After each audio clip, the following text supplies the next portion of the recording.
Hi, my name is Rolf Versluis, the owner here at Block Operations, and I'm going to talk about Bitcoin mining at scale. I've been doing this for a while, and both mining small locations as well as larger ones. And there's some reasons why, if you get into this and want to look at making money, you need to look at going to a larger location. We'll go through some of the revenue and expenses that talk through that. And we'll talk about the different economics of it, the different characteristics of the things that you can mine. Happy to take questions. And let's get started. So, one of the big things that everybody focuses on is revenue. And yeah, you can bring in revenue. You go ahead and buy a Bitcoin miner, like an Antminer S9 from Bitmain, and you can plug it in and get going and earn Bitcoins right away. You can build your 6-rig GPU miner, do the same thing. That's great, but what you need to do is manage expenses. To manage expenses is a little bit tougher.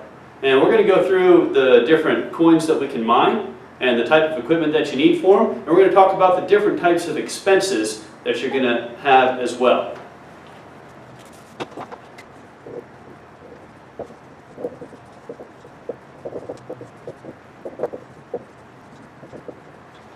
Okay, so these are the 5 main things that we're going to look at mining.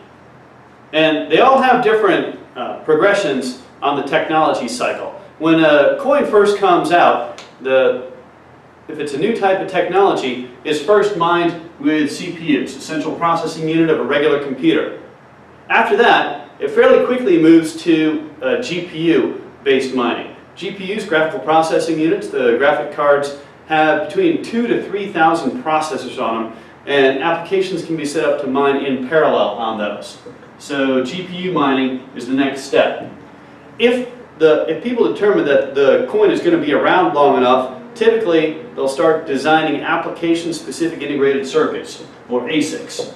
And there's process technology discussions with GPUs and ASICs that we'll have as well. There's typically an intermediate step in there where people do field programmable gate arrays, basically a programmable ASIC. Better than a GPU for some cases, and but not quite as good as an ASIC. And so depending on where things are on the technology cycle for mining, depends on what type of equipment that you need to buy. And so let's talk a little bit about semiconductor process technology.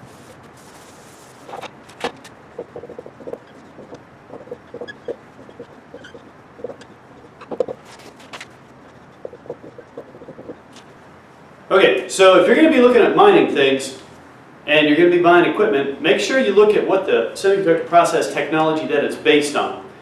Reason is, semiconductors follow Moore's law, which is held fairly steady, and his original iteration of the law was something like every 18 months, the amount of processing power that you can get for the same price doubles.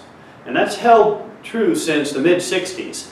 Now, the latest process technology is 14 nanometer. Intel's got a bunch of big fabs, and I think some of the like TSMC and SMC have those as well. But to give you an example, the amount of power that's used for the same type of calculation depends on the square of the process technology. This summer, or last summer of 2016, we went through a generational change on ASIC miners for Bitcoin. If we use Bitmain as an example, Bitmain's Antminer S7 was based on 28 nanometer process technology. Now the S9 came out, the R4 and the T9 are also based on the same chip, and they're based on 16 nanometer process technology. State of the art's 14. There's some GPUs that NVIDIA and AMD have that's based on 14. But if you look at the square of 14 times 14 is 196, 28 times 28 is 784. 784 divided by 196, that's 4 to 1. So you get 4 times as much efficiency using the latest process technology. And this is why when new chips come out, and a chip takes maybe 2 to 3 years to develop, then in order to be mining and making money, you've got to switch over to using the latest process technology. So the good news is there's always entry points into Bitcoin mining, because when the process technology changes, everybody needs to switch out their equipment as rapidly as they can. Now, what happens when more people add miners to the system, there's not more revenue that comes out. Based on the technology of the coin, and we can use Bitcoin for an example, every 10 minutes there's a reward that comes out, and that's 12.5 Bitcoins. There's also transaction fees that add up. Transaction fees. I don't know what those are at right now. Let's say that they're 1 Bitcoin. It's assumed that as Bitcoin progresses over the years and the mining reward goes away, that there'll be enough increased usage that the transaction fees will cover everything. But that's why sometimes Bitcoin miners plan in 4-year cycles, because this halvening happens about every 4 years. And if you can build up your equipment and run it and be profitable during those 4 years, that's great. But you also need to look at upgrading your equipment when there's a generational change in the semiconductor process technology. So that's on the revenue side of things for what you can bring in. Now, there's a total amount of mining capacity that's out there. And there's only a fixed reward.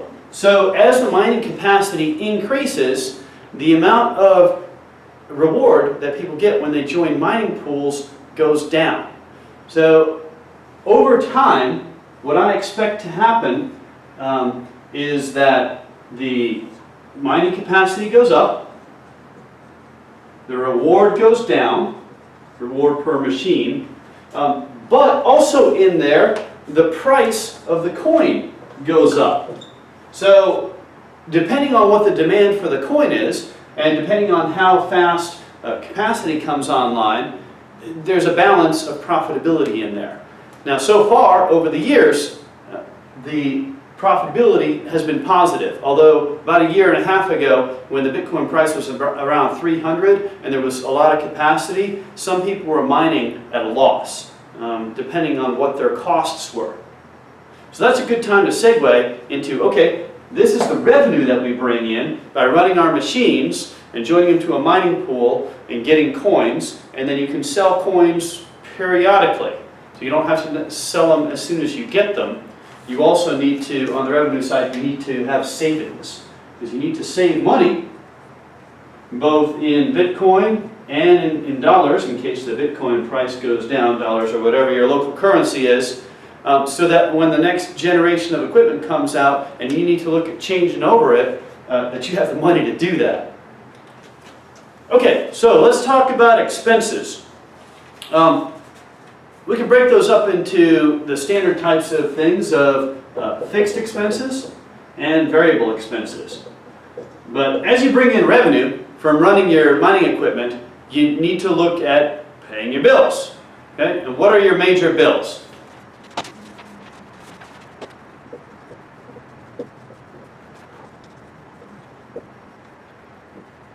Okay, so your major expenses, both fixed and variable expenses, the big one is going to be power, because these machines use a lot of power. So the better you can minimize that, and we'll talk through the specifics of electric power, the better off you're going to be. In fact, in some places, if you have very inexpensive electricity, some of the other things don't matter. And if you have expensive electricity, you're better off not mining at all. Payroll, you got to minimize the amount of people that you have. When I started my IT business back in 2002, and the biggest cost that we had through the entire existence till we sold that business about 1.5 years ago was payroll.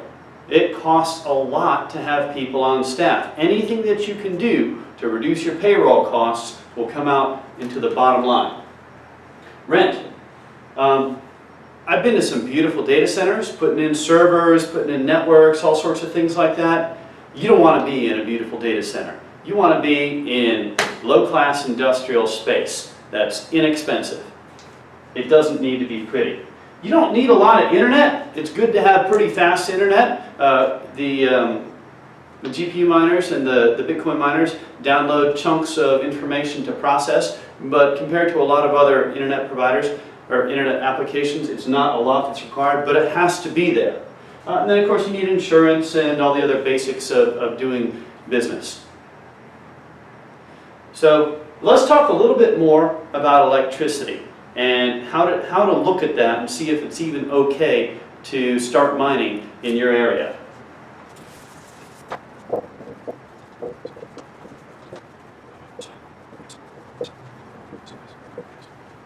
Okay, so all these things are powered by electricity. Now all the devices themselves are typically powered by 12 volts DC. So you'll have AC power coming in, you'll have power supplies that convert it to DC, then you'll plug the DC into the equipment, whether it's a computer or an ASIC miner or whatever.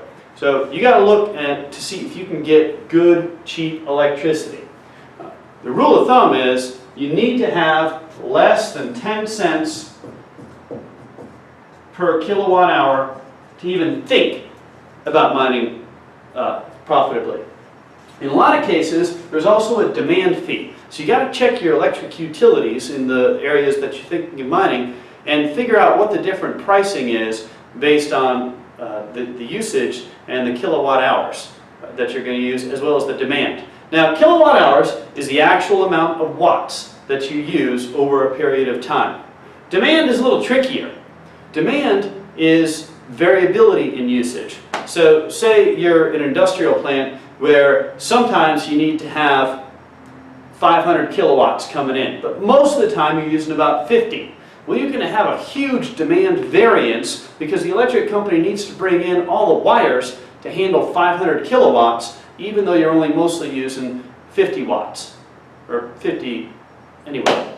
You're only using a portion of that. So there's typically some type of pricing that affects demand. And by adding this pricing together, you get what's typically known as an effective kilowatt hour rate.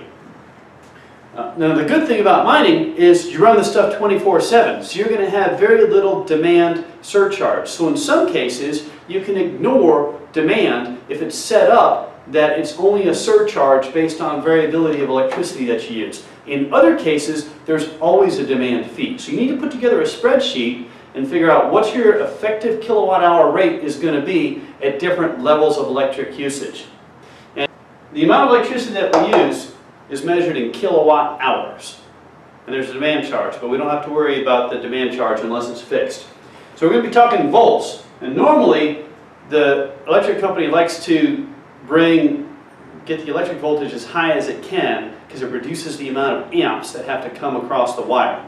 So when you're talking electricity, you're talking volts, amps, and watts. Now watts is usually pretty easy because it's voltage times the amps.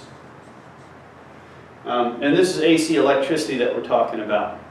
Now volts, for the mining that you're going to want to do, you're going to want to use greater than 200 volt AC. So if you're, in some cases, you're going to be able to use 208 voltage AC or 240, but you don't want to be down in the 110 range because it's very inefficient. Amps determines the thickness of the wire because it's the amount of electricity going through. So if you can, for the same wattage, double the voltage, you have half the amount of amps that go through. Anyway, and then as you get into electricity, most of the electricity in your house is single-phase AC, but electricity is brought to locations using three-phase. And if you're going to be running fans and other types of rotating machinery, you want to keep it as three-phase equipment because it's much more efficient. A simple analogy I use is single-phase electricity is like pedaling a bicycle with one pedal. Three-phase electricity is like pedaling a bicycle with 3 pedals and 3 legs, if you can imagine that. But anyway, three-phase electricity is a lot more efficient. We've got to split it into single-phase before we deliver it to the power supplies, and the power supplies turn it into DC power. So we'll go through what a typical electrical build-out would look like for an installation in a minute. But let's talk about real-life examples at this time. So we've had Bitcoin go up in price quite a bit over the last few months, and that's very exciting because the folks that have Bitcoin miners in place and other things like that in place, all of a sudden are looking pretty profitable. Whereas maybe 6 months or a year ago, it was kind of on the edge of profitability. Remember, these times of profitability aren't permanent, because as there's a lot of profit, a lot more miners jump into the business, and it increases the overall hashing rate and reduces the amount of Bitcoin that's split up between everybody. But let's take an example from one of the mines that I consult with, and we'll talk through what some of the pricing is. Now, this is January of 2017, late January, and things change all the time. But for example, say you wanted to do a mine that had 200 of the Antminer S9s. For those of y'all that aren't familiar with the Antminer S9, they're about, we'll just say on average, 12 terahash per second, and they use on average about 1,500 watts of electricity. So 200 of those would be quite a bit. So 200 times 12 terahashes. Anyway, on a monthly basis, what those would earn right now is about 50 Bitcoins. And in dollars, that's about $46,000. Okay, so what are the costs that we're looking at here in order to earn that Bitcoin? Well, we're not even going to talk about the capital cost of acquiring those Antminers, as well as all the network gear, the entire electrical infrastructure that can power those miners, and the power supplies and things like that. Let's just focus on what the monthly profitability is. And if your electric cost is on the order of about, we'll say 0.09 cents dollars per kilowatt hour.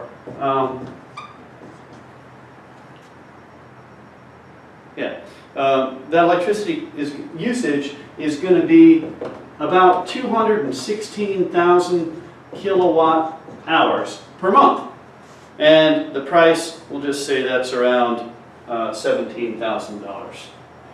So that should give you a net of about $28,000 that you can use to pay off the loan that you made, to buy those things, to save money, to pay payroll and things like that. Now, 200 Bitcoin miners, that's a pretty big installation. You're looking at,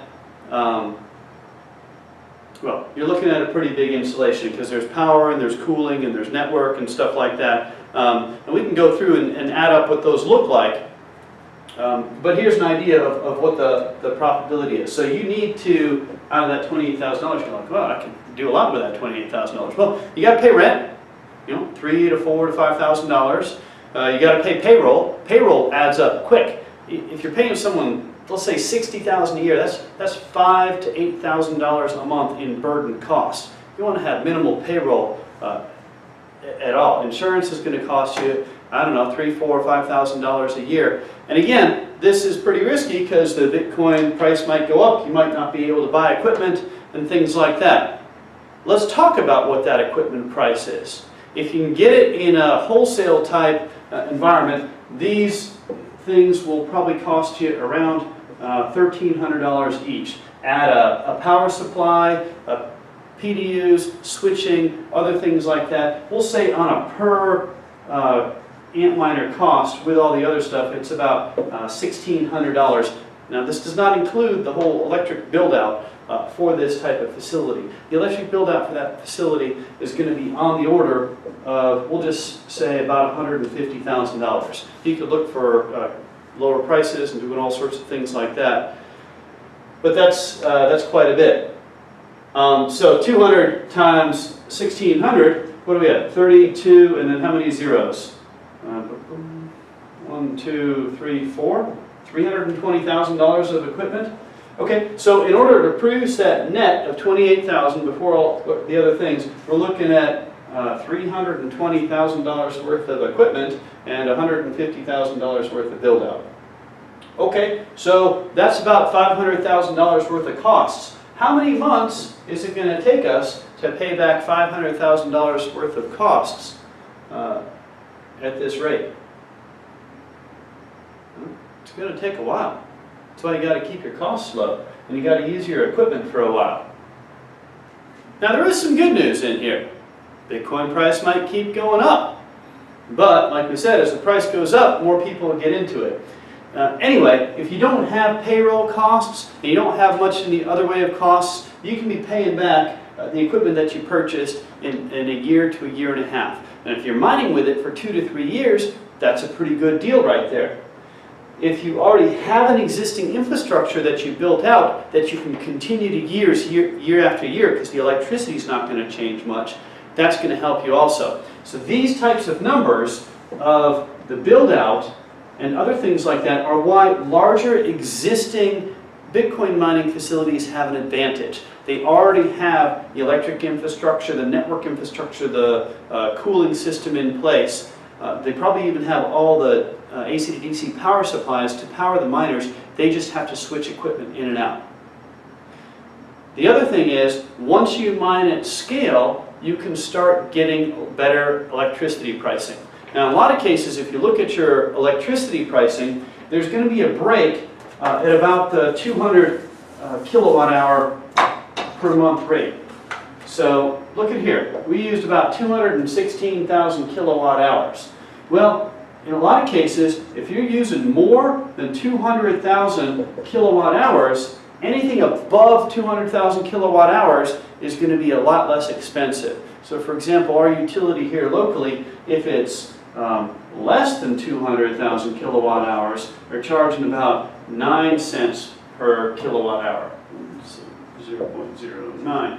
But anything above that is about 0.035. So it's a lot less. So take this same thing and double it up to 400 amp miners, or 800, or 1600, and you can start to see how a larger facility will see that you're able to scale different things. You're able to scale your people, you're able to have lower electricity prices, and you're able to have everything in one place. So anyway, those are the big picture numbers. So if you're looking to do this type of thing, and you have investors that you're working with, and you can start looking at, okay, I've got $500,000 or $1 million that investors are willing to work with me to put in to build a larger facility like this, then you can get to these levels where the electric price is lower. And once you get in and you have a facility, and then you have all the electric infrastructure in place to do this type of thing, then the succeeding years of replacing the equipment ends up costing you less, and you end up being more profitable. There's also different types of automation that you can do.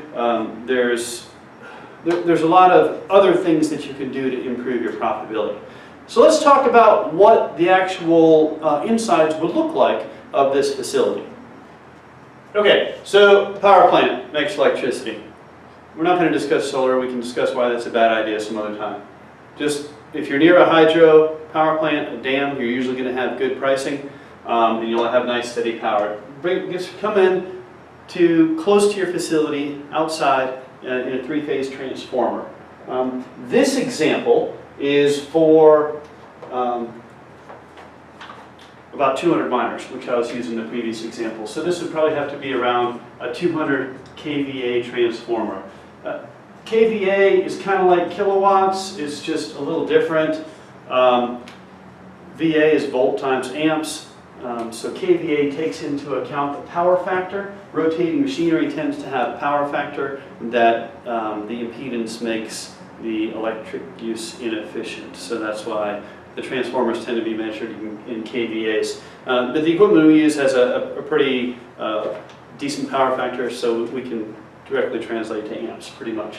Especially if we're going from 3-phase electricity to single-phase, where you pick up some efficiencies because there's a conversion from 3-phase to single-phase as well. Anyway, you bring it into your building and you got maybe a 1200 amp switch gear. We're talking about 208 volt AC here. And one example is you can break it out into 400 amp panels. I like to use common, inexpensive equipment. Again, it's all part of keeping the costs low. So from these 400 amp panels, you can break these out into 16 30 amp panels. Is that about right? Anyway, whenever an electrician talks about a panel or a breaker automatically think 80% of that. Because if they say it's a 30 amp receptacle, that means 24 amps steady state load. And we're doing things at steady state load. If you try to run 30 amps through a 30 amp receptacle 24 hours a day, it'll probably overheat and pop. In the least case, it'll be less efficient just because the electrical wiring warms up. So coming out of here, we can do 16 30 amp connectors. I like to use just common L6 30R receptacles, and that way you can get nice inexpensive PDUs, power distribution units. Those are fancy names for big power strips. For example, I like to use Tripp-Lite, the PDU, H30V, something like that. It's got 10 little connectors on it, and it has a socket that goes into this receptacle, and if you have a rack of them, you can just rack them up. So 16 PDUs coming out of here. The best thing to do is about use 5,000 watts. You might be able to, again, get up to 6,000 watts if you're doing the full 30 amps and 208 volts. It's easier if you're using 240 volts, but when it's coming in at three-phase, 208 is better. So each power distribution unit, if we're talking Antminer S9s, those are each 1,500 watts. So 1,500, another 1,500 brings us to 3,000. This is 4,500. Ideally, you should be powering 3 Antminers off this one PDU that comes off this 30 amp 200 volt circuit. So let's talk about what that might look like from an equipment standpoint.